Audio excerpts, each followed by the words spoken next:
This is a production of In an Hour International, Pastor Wade Butler. Church history. It can be very confusing.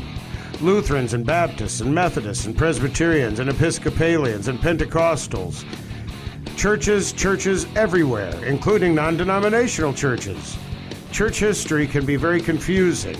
And because of that, many people don't know the background of the church they attend. This is Church History in an Hour.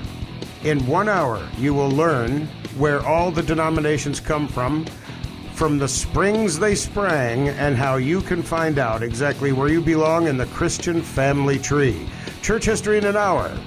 I am Pastor Wade Butler, and I encourage you to get a cup of coffee, sit back, relax, and find out just exactly who your religious relatives are. This is Wade Butler, Pastor Wade Butler, and you are listening to Church History in an Hour. Without doubt, the church did not begin in the New Testament. The church began in the Garden of Eden with the pronouncement to Satan that God would destroy Satan, although the one who would destroy him would be smitten also. In the Old Testament, there was a church, and that church was a Christian church, based on promise and based on the coming one. But that's not going to be our focus. Our focus today is to explain what happened after Jesus rose from the dead and ascended into heaven. The purpose of this program is to give you the family tree of the Christian church as we know it now in this century today, so that you can untangle the mass of voices, all claiming to be Christian, all claiming to have the truth, all with contradictory and sometimes heretical positions. Now, let's begin with the ascension of Jesus. Before Jesus ascended into heaven, he gave his authority, which had been given to him by the Father. He gave his authority to the apostles and breathed on them, and they received the Holy Spirit. And he commanded them to go and preach the gospel and to baptize and to teach. And he ascended into heaven and disappeared from their sight. Now the apostles immediately began to follow what Jesus commanded them to do. And they began to preach in their local area, right there in Jerusalem. And they were persecuted, and they were very much mistreated, thrown into jail, and were rejected by not only the Jews, but also the Romans, who were afraid of Jewish uprisings. But then the little church in Antioch decided to send out missionary Paul and Barnabas, and the church began to grow from there across the Roman world. St. Paul and St. Barnabas were sent out by a little church in Antioch, and they were sent out from Syria to go through Tarsus and all through Asia Minor, which is now Turkey, and then through a miraculous vision over to Greece, and then after that to Rome, and church history says maybe even to Spain. And so the gospel spread like wildfire all over the world. The first 300 years of the church we do not have a record of in the Holy Scriptures. In the Holy Scriptures, the record we have that explains how the gospel was preached and moved across the world is the book of Acts, and all of the letters of Peter and Paul and John and Jude and all the rest that belong back in the book of Acts. You can hear about that in Paul in an Hour.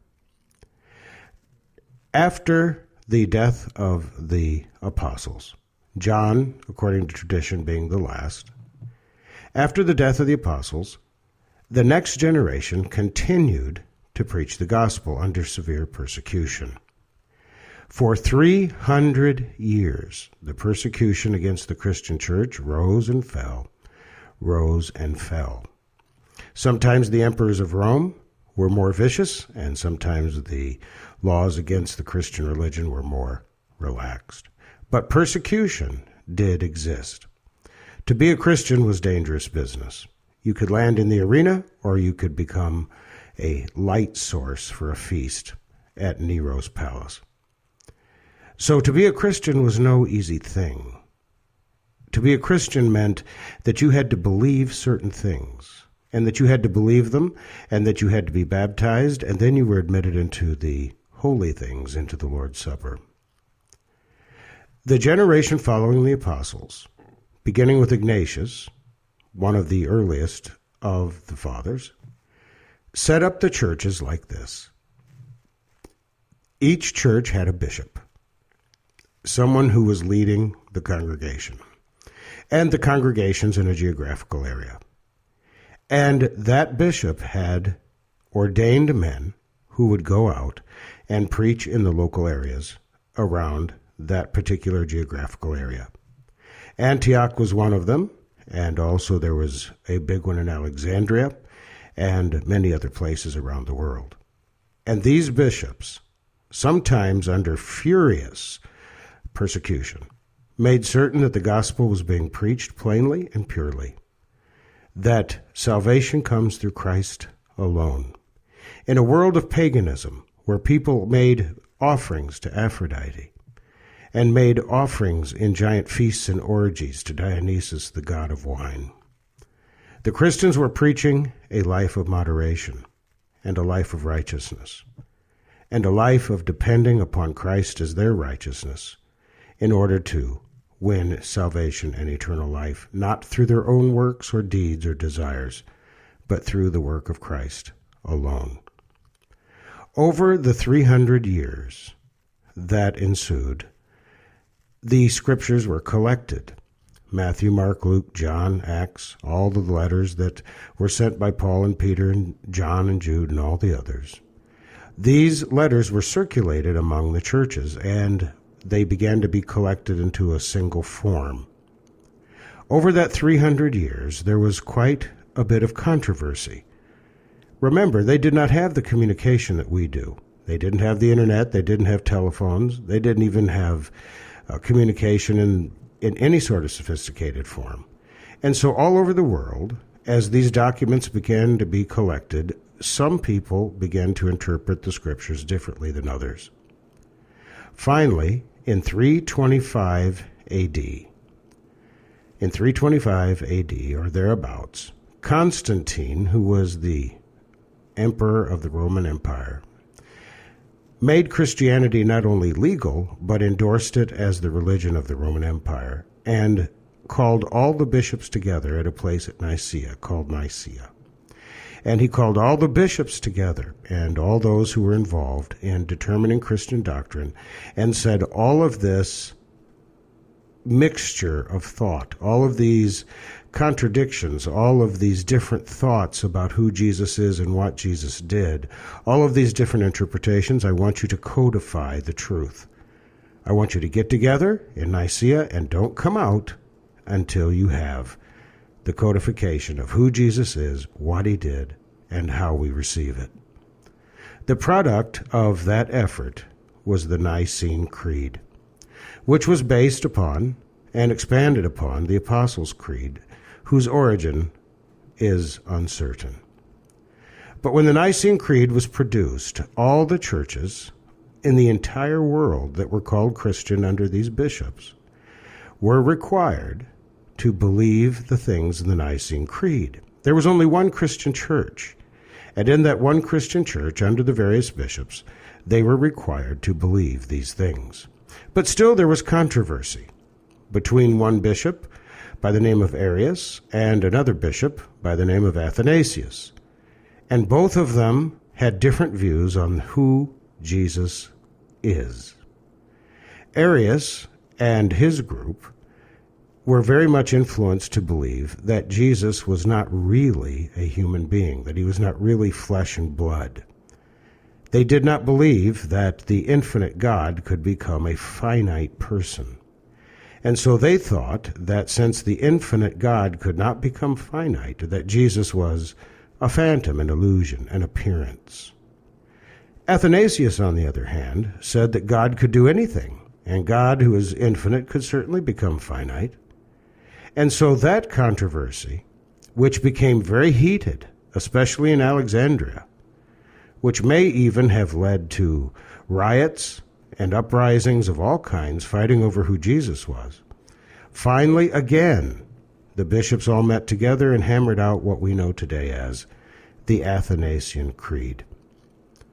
The Athanasian Creed states very plainly the doctrine of the Trinity, And the doctrine of the Trinity is very, very important to the Christian church. In fact, in the Athanasian Creed, the bishops made the statement, to be a Christian at all, you must believe these things, or you will be eternally damned. So the Athanasian Creed is not some small thing. It was the standard of doctrine in the Christian church all over the world. Over the next 1,000 years or so, some things happened in the culture of the world that impacted the church immensely. The Roman Empire not only divided, but then it began to decline. And as the Roman Empire began to decline, the hostile forces from outside the empire, which had been conquered so long ago, began to reconquer their own territory. And so the Roman Empire, corrupt from the inside, began to crumble and fall to pieces. The armies were not there. The moral fortitude was not there. The honor was not there. Everything that had made pagan Rome, as great as it was, came unraveled because of debauchery and because of God's holy will. So as the Roman Empire began to collapse, the only solidifying force in the empire was the Christian church. The Christian church had become so powerful, had become so influential, that as the Roman government began to collapse, the Christian bishops and those with the Christian bishops all over the world began to take on functions of the collapsing Roman government. Nowhere was this more true than in the city of Rome. In the city of Rome, the Bishop of Rome, essentially, as the Roman Empire began to collapse and hordes came from the north and from Gaul in order to recapture their territory and to sack Rome and to take back what the Romans had taken from them, the Bishop of Rome became essentially the emperor of the empire, at least in influence and at least in perception of the hordes that were coming and devouring the collapsing Roman Empire. In fact, it was Pope Gregory the Great who stood alone on a road to meet the oncoming hordes coming from the north. They were coming to sack Rome, and that great bishop stood between Rome and those oncoming hordes and turned them back from their desire to destroy and kill everybody in Rome and to sack the place. So obviously the church began to fill the governmental roles of the Roman Empire. But still, what had not changed? The Apostles' Creed had not changed, the Nicene Creed had not changed, and the Athanasian Creed had not changed. Now, as the church became more political, as the church began to pick up the roles of the secular empire of Rome, unfortunately, the bishops began to become, some of them, began to become very corrupt.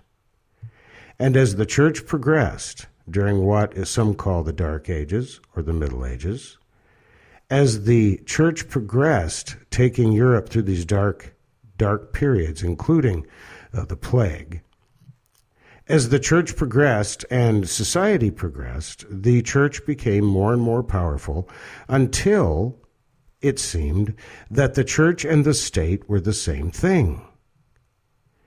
And when the church and the state became the same thing, corruption, of course, followed.